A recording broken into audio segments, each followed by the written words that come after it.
Indah Tuhan Yesus. Haleluya. Tuhan, kami tidak cari nasihat manusia.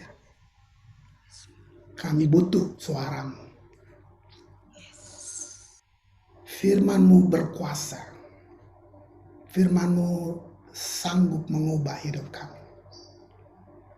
Berbicara, Abang. Kami siap menerimanya. Dalam nama Yesus. Amin. Selamat pagi, selamat siang saudara. Wah.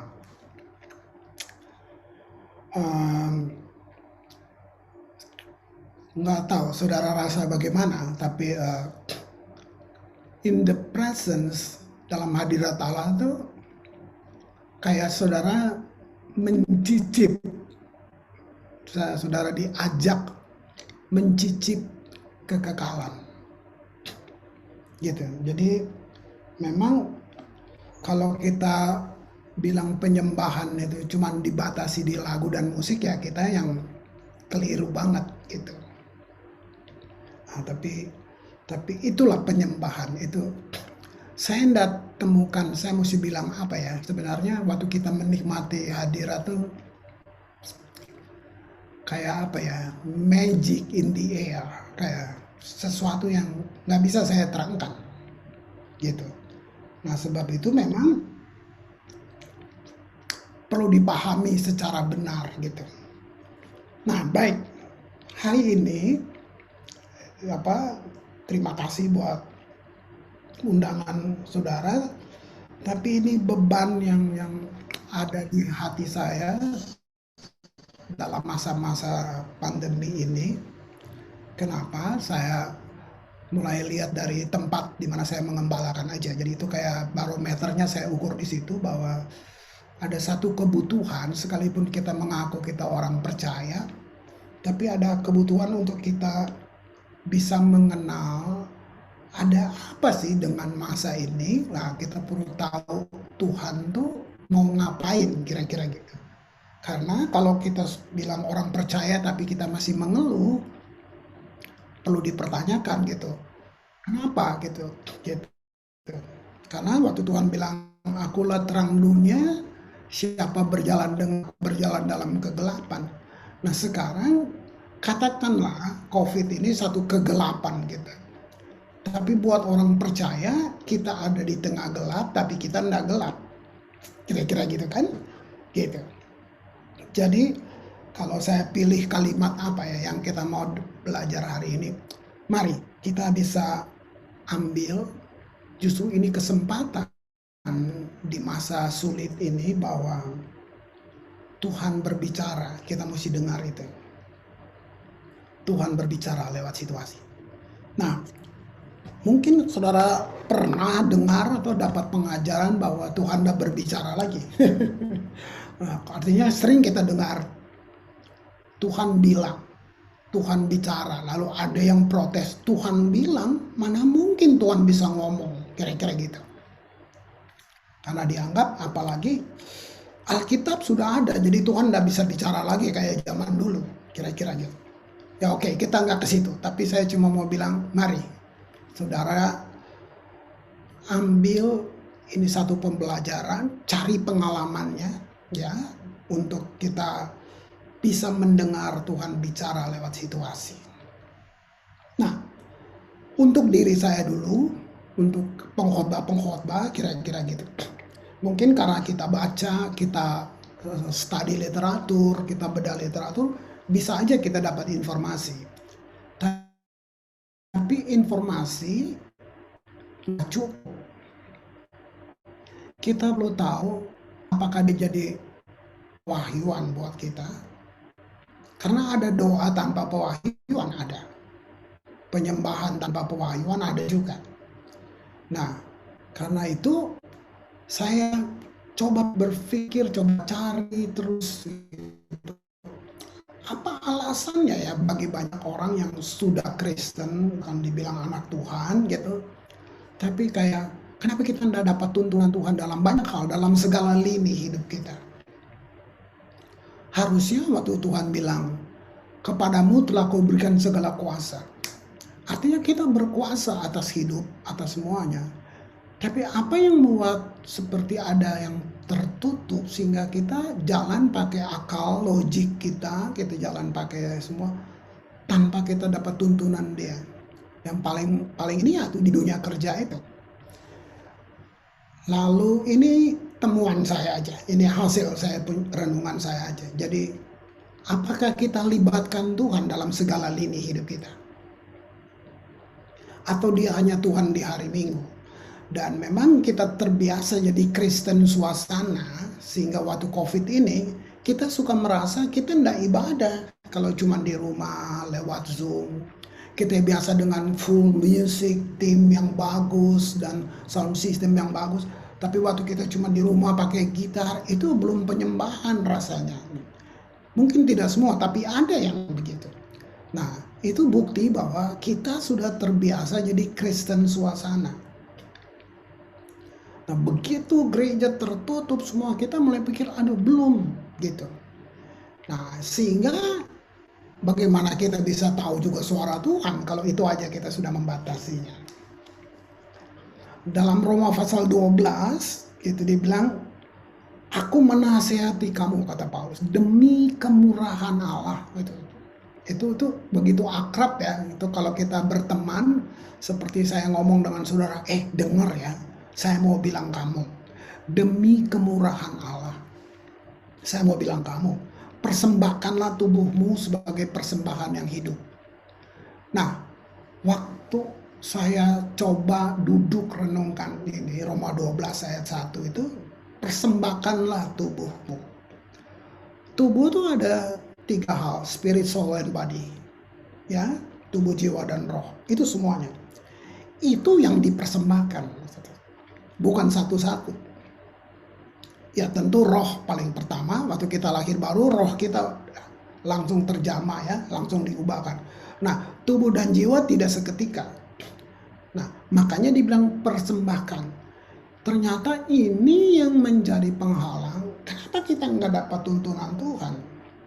Bukan nggak dapat, selalu dapat. Tapi kita nggak mempersembahkan itu kepada Tuhan, sehingga kita nggak dengar kita nggak dapat tuntunan dia secara rinci gitu.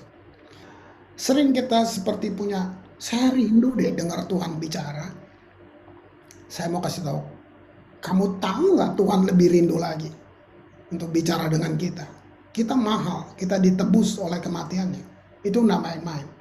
Jadi bukan sudah Tuhan tebus kita lalu kita hidup dalam teka-teki. Itu saya nggak ikut Tuhan yang seperti itu.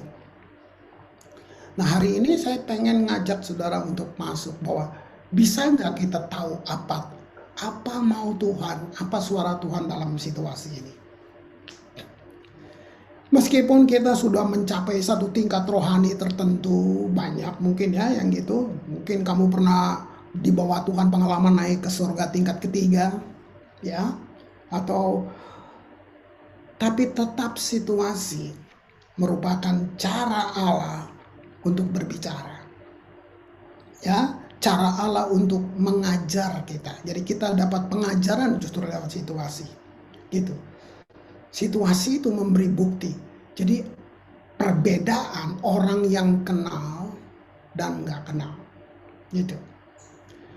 Saudara boleh research, saudara boleh baca mulai dari Alkitab sampai buku-buku sejarah rohani bahwa nggak pernah kamu temukan seorang beriman pun yang sama sekali nggak perlu perkataan Tuhan atau suara Allah lewat situasi.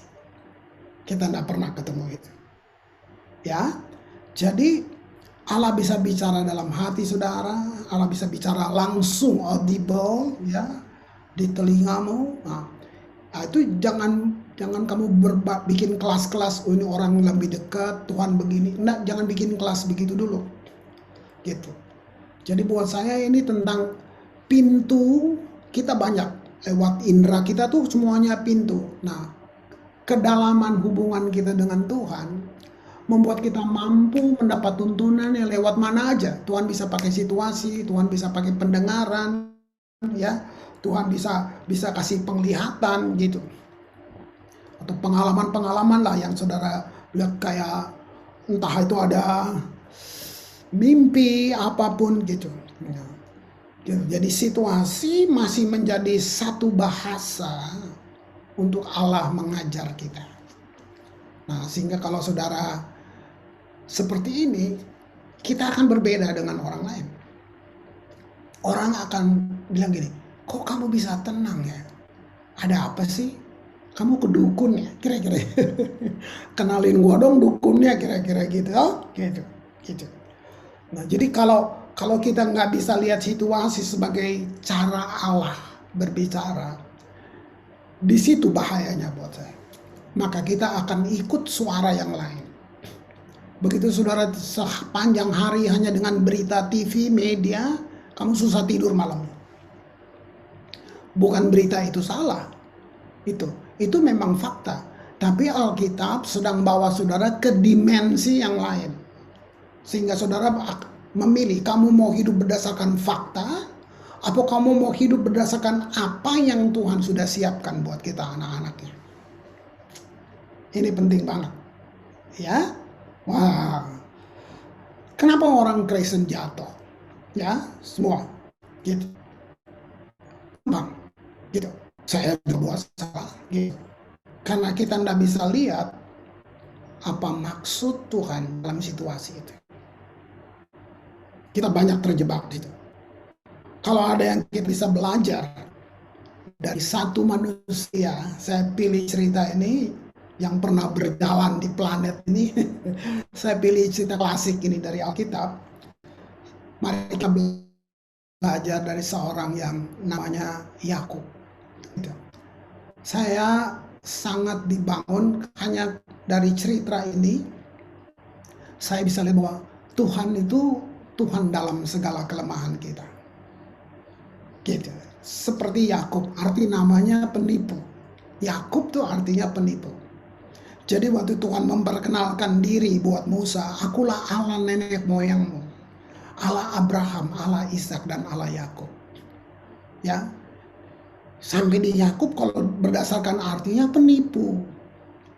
Nah, tapi kalau saudara bisa tangkap pesan tersembunyi di situ, Tuhan sedang bilang, Musa, saya jadi Allah dalam segala kelemahan. Nah, jadi di situasi ini mari kita belajar untuk bisa tangkap suara Allah. Gitu. Kejadian 35, saya pengen ngajak saudara lihat ayat 1 saja. Kejadian 35, judulnya Yakub di battle untuk kedua kalinya. Nah, berarti dia pernah pertama kali di situ. Dia pernah pertama kali di situ, nah, ya kan? Nah, sekarang yang kedua kali. Gitu. Dibilang ini, Allah berfirman kepada Yakub, bersiaplah, pergilah ke Betel, tinggallah di situ, buatlah di situ mesbah bagi Allah yang telah menampakkan diri kepadamu ketika engkau lari dari Esau kakakmu. Satu ayat ini kalau saudara renungkan, saudara lihat nggak bahwa Tuhan yang kamu sembah itu bukan Tuhan yang duduk-duduk di sorga menonton kamu punya hidup, punya kekacauan, kejatuhan, kelemahan.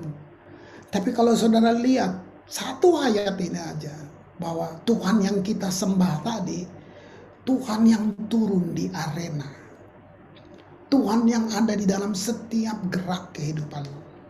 Dia sampai datang yang kedua kali untuk panggil Yakub ke Betel. Dia bilang, bersiaplah, pergilah ke Betel. Betel diterjemahkan rumah Tuhan. Apa pesan buat kita?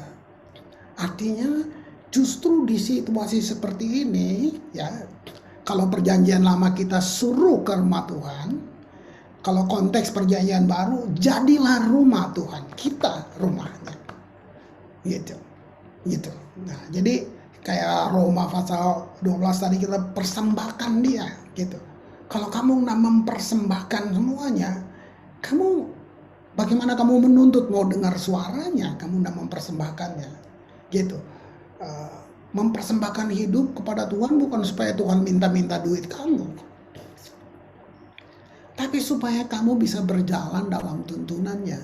Itu kerinduan dia kan gitu. Itu kerinduan dia. Wow. Lalu buatlah di situ mesbah. Gitu. Apa mesbah? Mesbah, definisi mesbah tuh gini. Kalau saya pilih kalimat mesbah kira-kira gini.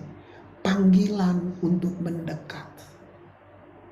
Berarti kalau saudara bisa tangkap isi hati Tuhan, dia cuma butuh itu. Dia butuh apa? Connected. Dia butuh satu kedekatan. Dia butuh hubungan. Dia butuh intim. Makanya jadi Kristen tanpa pengalaman jumpa, menjadi Kristen tanpa pengalaman diubahkan, kita sedang gagal jadi Kristen. Kita hanya beragama Kristen. Kita jalanin aktivitas-aktivitas agama. Gitu.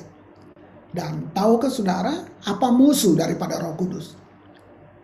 Agama. Religion spirit. Itu musuh. Wah. Jadi panggilan untuk mendekat. Wah. Allah panggil dia untuk kedua kalinya. Kenapa?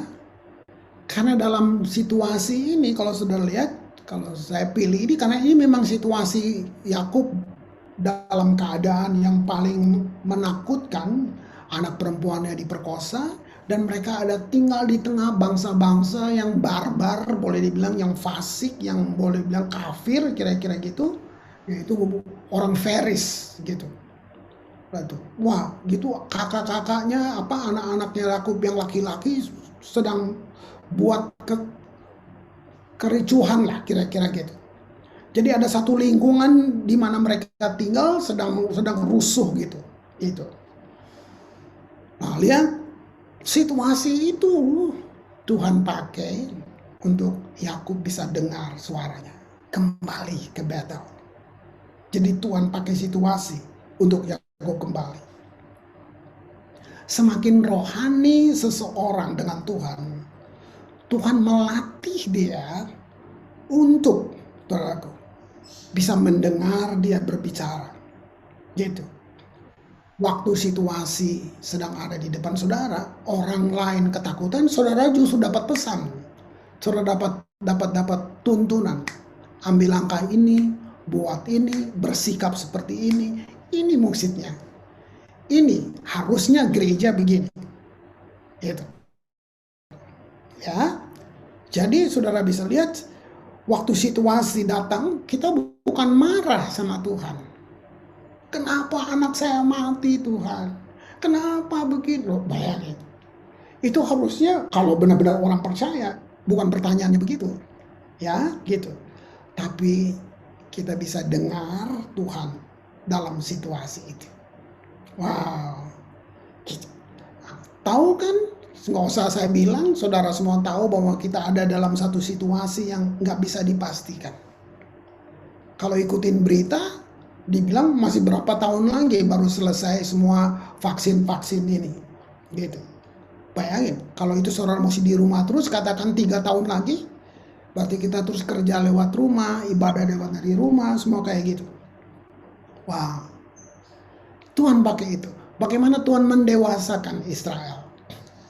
Maka keluar sebagai budak. Tuhan gak naik kereta cepat langsung sampai di Kanaan. Tapi bagaimana mereka berjalan dipimpin tiang awan dan tiang api. Nah, di situ persungutan. Kenapa? Karena ada belief system, ada sesuatu yang sudah membentuk sistem percaya mereka. COVID ini menjadi alat untuk melihat gereja ajar apa ya buat umatnya selama ini.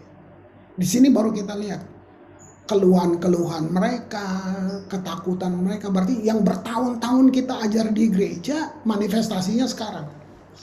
Ternyata yang kita ajar dulu cuma berkat, atau apa?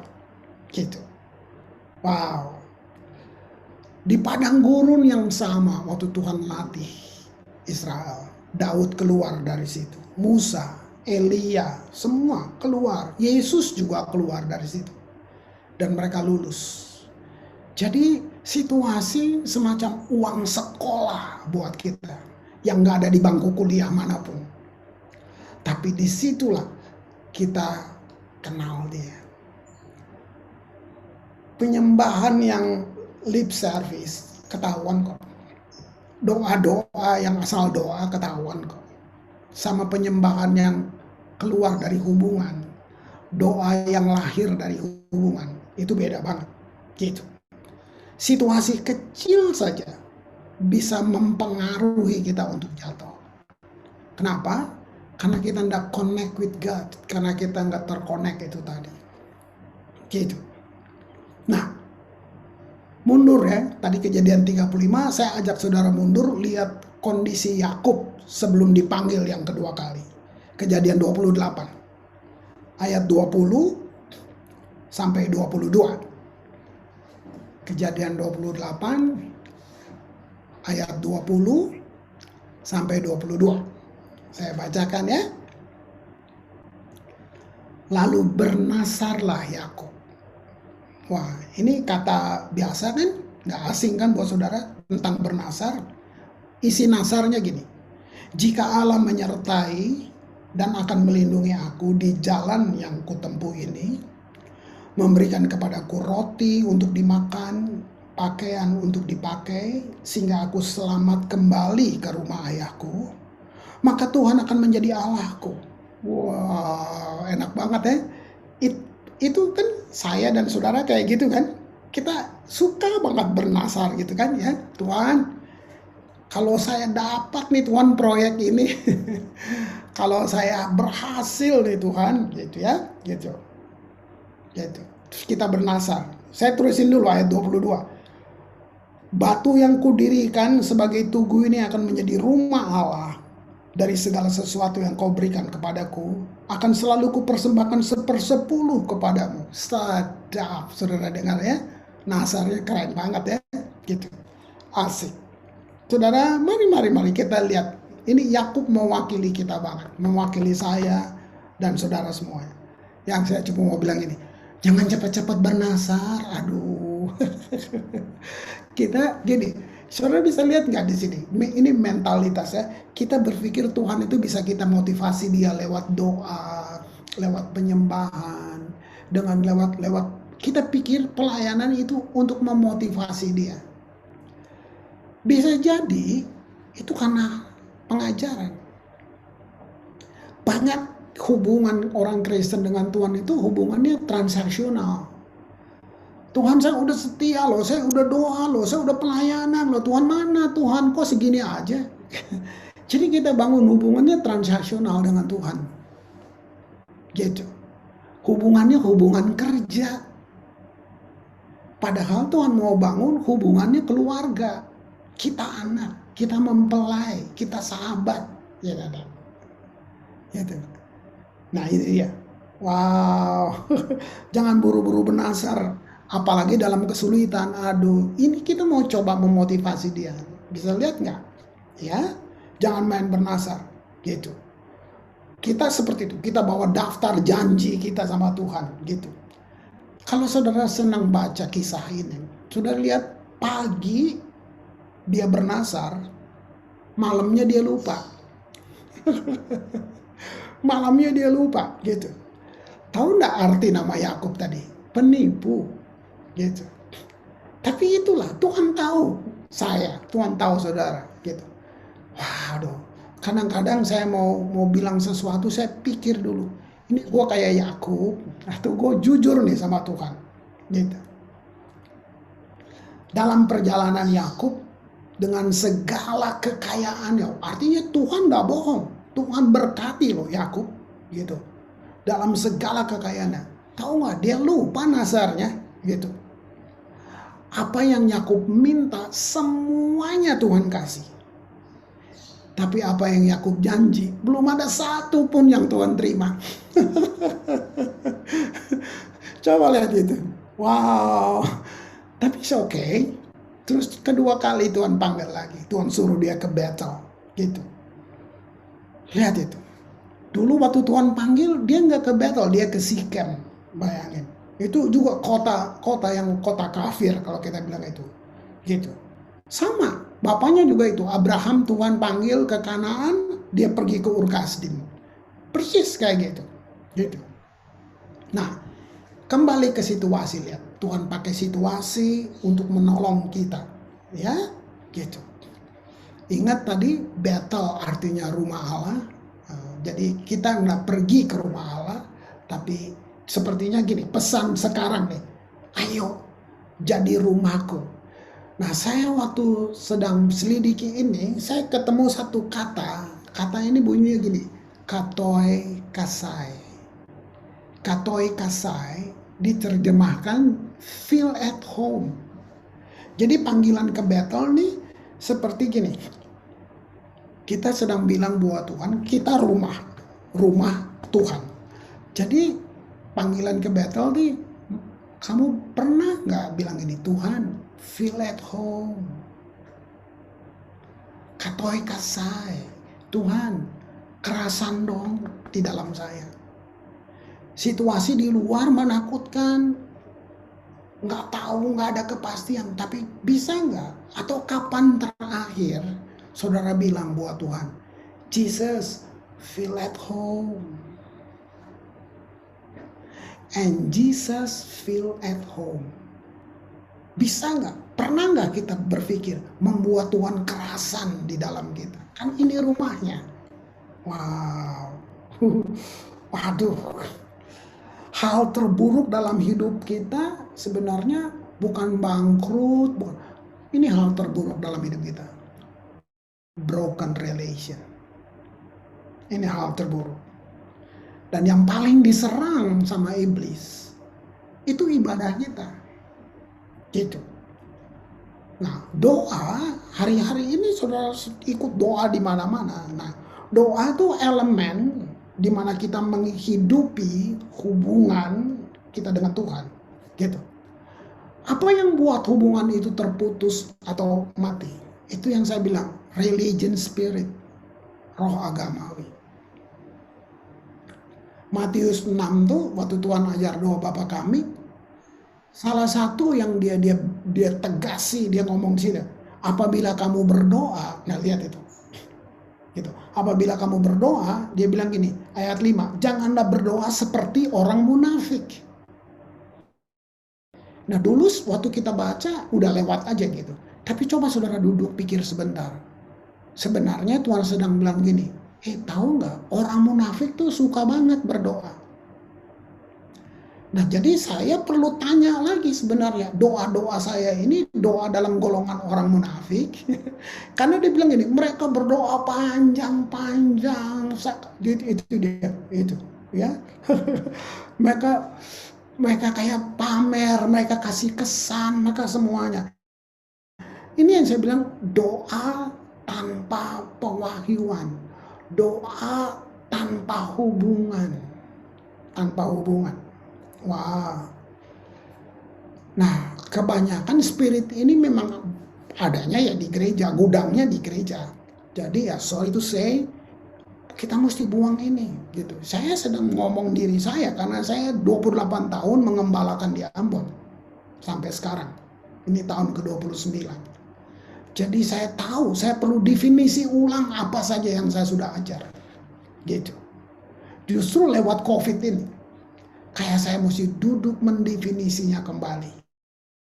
Gitu.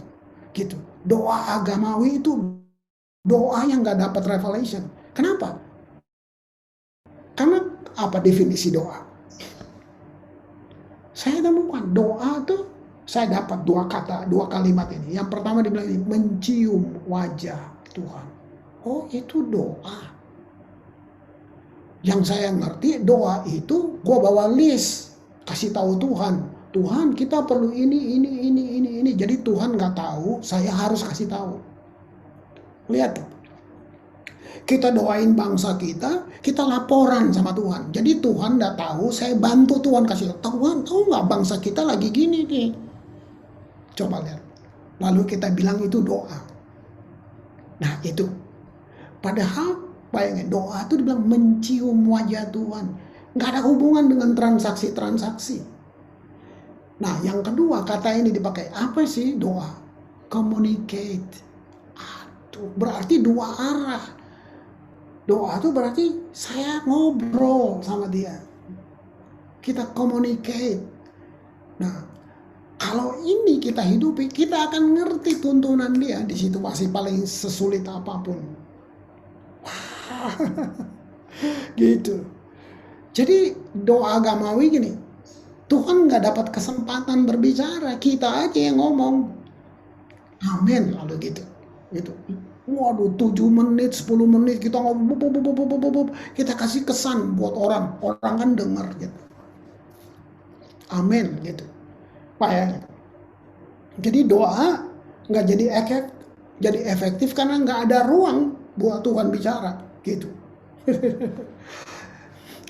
Lihat, kepercayaan pada Allah hanya bisa terjadi dengan kita mengenal Dia dengan benar. Kenal tuh beda, saudara. Gitu. Kita tahu presiden kita siapa, tapi apakah kita kenal dia? Ini beda. Gitu. Jadi hanya seorang penyembah sejati. Kalau saya bilang penyembah, saya pakai dasar ini karena Tuhan yang ngomong, Bapakku mencari penyembah. Bukan penyembahan. Penyembah. Penyembahan itu aktivitas. Penyembah itu person, pribadi. Bapakku mencari penyembah yang menyembah dia dalam roh dan kebenaran. Kenapa dia cari? Karena langka. Wah, lihat itu. Agama bisa mengajar kita tentang Allah. Teologia tekstual, ya, objektif gitu. Teologia yang apa? Tersirat sesuai kenyataan. Bagus kan? Tapi itu pun hanya mengajar kita tentang Allah. Tapi tidak benar-benar membawa kita ke hadirat Allah. The presence of God. Kalau saya bilang the presence of God, tahu enggak? Di dalamnya ada otoritas. Ada kemuliaan. Itu the presence of God. Wow. Waktu kita bangun hubungan dengan Tuhan yang Maha Kudus, impartasi sifat Allah turun ke kita. Kamu nggak bisa kudus, mau pakai cara apapun kamu nggak bisa. Itu agama. Gitu. Tapi kamu dikuduskan karena Allah kita kudus. Nah, jadi kita build relation, kita bangun hubungan. Terjadi impartasi sifat Allah. Terlalu banyak kita bikin aturan-aturan sebenarnya. Gitu. Padahal yang dibutuhkan cuma connect with God, terhubung dengan Tuhan. Luar biasa. Nah, sekarang kita kembali ke Kejadian 35. Tadi kita mundur, kita kembali ke Kejadian 35 ayat 5 sekarang, ya. Jadi Tuhan panggil Yakub, ayo ke Betel. Nah, di sini kan prosesnya berjalan. Bagaimana Yakub mulai bergantung. Yakub mulai benar. Ini padahal ini perjanjian lama loh. Ya. Perjanjian lama tuh maksud saya gini. Bedanya di mana?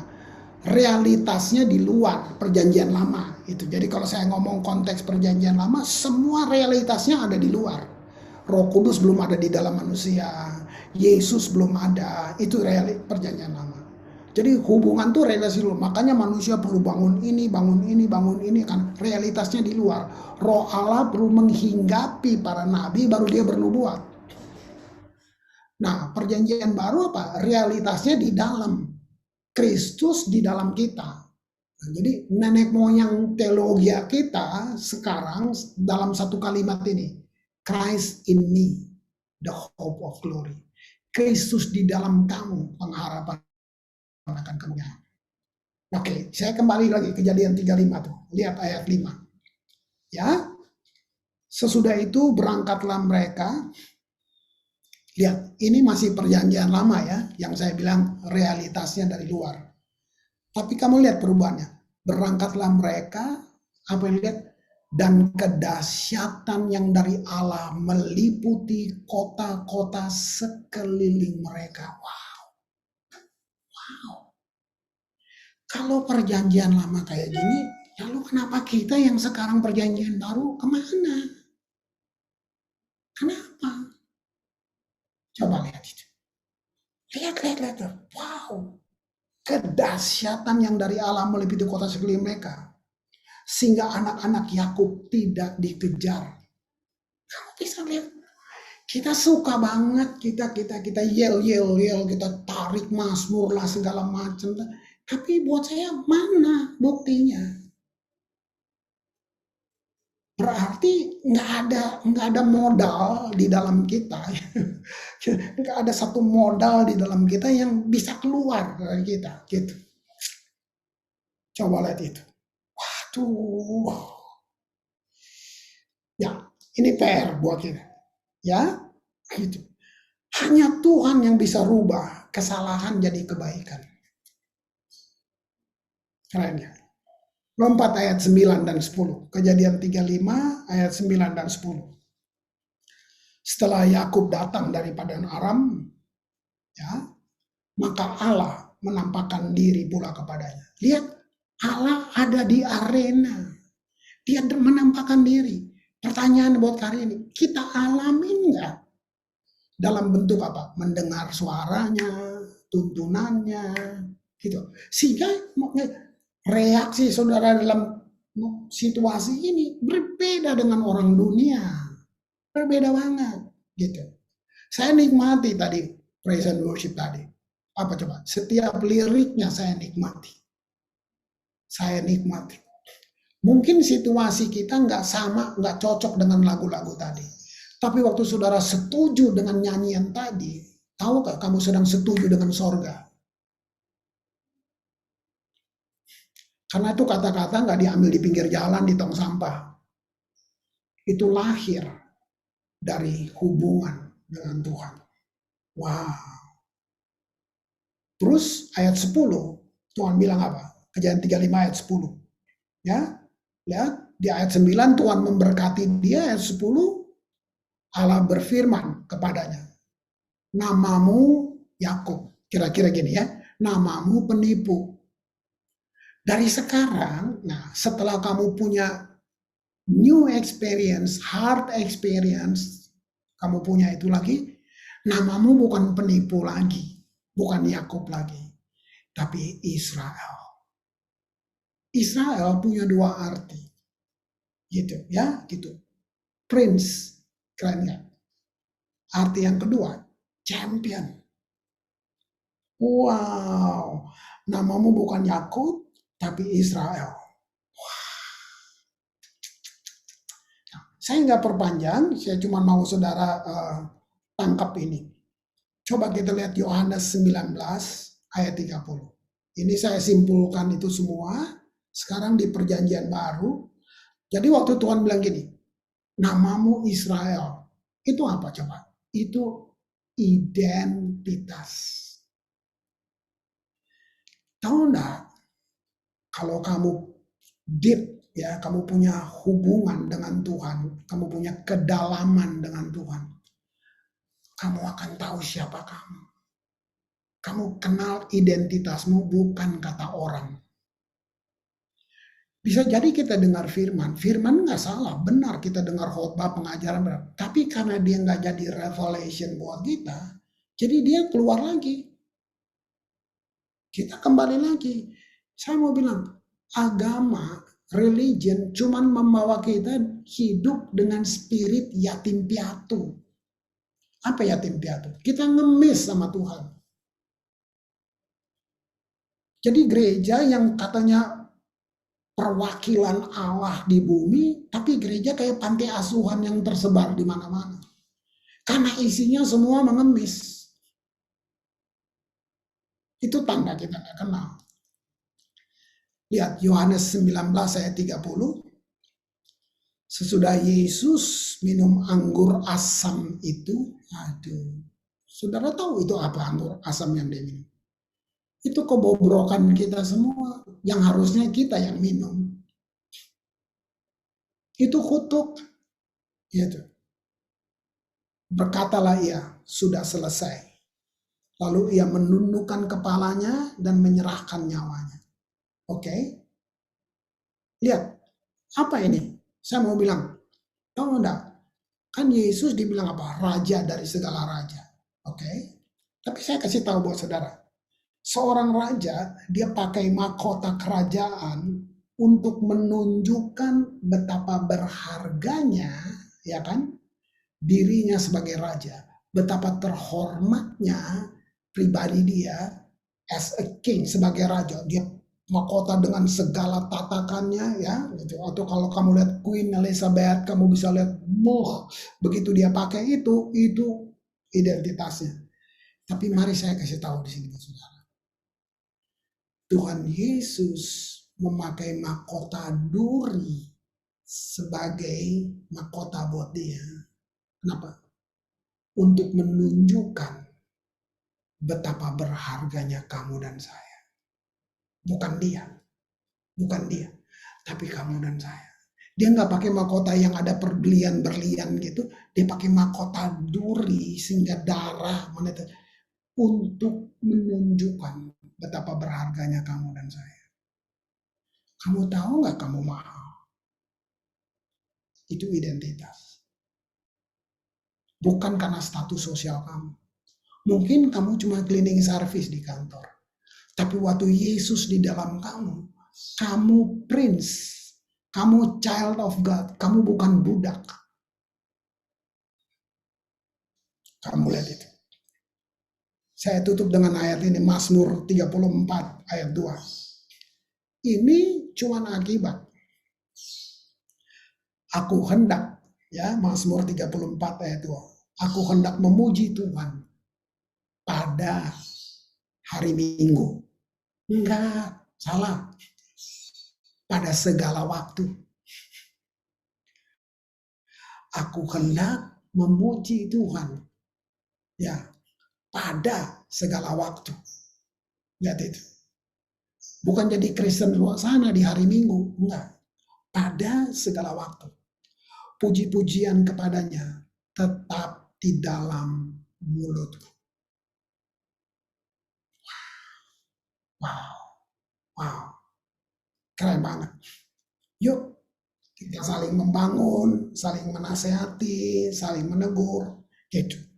Penting, komunitas yang sehat sangat penting. Sangat penting. Jangan, saya nggak percaya orang bertumbuh sendirian. No. Tahu? Serigala memakan domba yang berjalan sendirian. Tangkap pesan ini bahwa oke, situasi buruk, tapi Tuhanmu yang pegang kendali. Dengar dia. Kalau ada pelajaran akhir zaman kan kita dengar untuk kuda merah, kuda putih, kuda hitam, waduh, bencana. Nah, kita fokus ke situ. Jangan perhatiin siapa yang di kuda dong. Perhatiin siapa yang duduk di takhta dong. Seluruh bencana kan kendalinya siapa yang pegang? Yesus dong. Nah, kita anaknya. Kita sahabat. Kita mempelai. Itu. Lihat itu. Kiranya saudara tangkap ini. Saya nggak tahu saudara dalam situasi titik terendah. Saya nggak peduli. Tuhan sayang kamu melebihi siapapun yang bilang sayang kamu. Saya nggak peduli berapa banyak kali kamu jatuh, berapa kali. Gitu. Intimidasi bukan Tuhan. Tuhan menginsafkan. Setan mengintimidasi. Agama mengintimidasi. Sorry to say, gereja juga suka intimidasi. Tapi Tuhan menginsafkan. Roh Kudus menginsafkan dunia akan dosa. Dan memimpin kita pada seluruh kebenaran. Kalau saudara rindu untuk ngalamin ini, mari. Bukan kembali ke battle. Serahkan hidupmu. Supaya kamu menjadi battle. Jadi rumah Allah. Waktu kamu jadi rumah Allah. Kamu tiap hari cuman bilang begini. Feel at home, Yesus. Kerasan di tempat. Tahu nggak kamu akan berbeda dengan siapapun. Bapa, hamba berhenti berbicara. Tapi Tuhan tidak berhenti berbicara buat mereka. Engkau sayang mereka melebihi siapapun yang bisa bilang itu untuk mereka. Terima kasih Tuhan. Engkau bisa bicara dalam situasi apapun, dalam kesendirian mereka, dalam tidur mereka, Tuhan masih bisa punya cara untuk menyampaikan pesan. Terima kasih Bapa. di dalam nama Tuhan Yesus yang berjanji, mintalah dalam namaku, maka aku akan memberinya dalam nama Yesus. Amin. Tuhan berkati.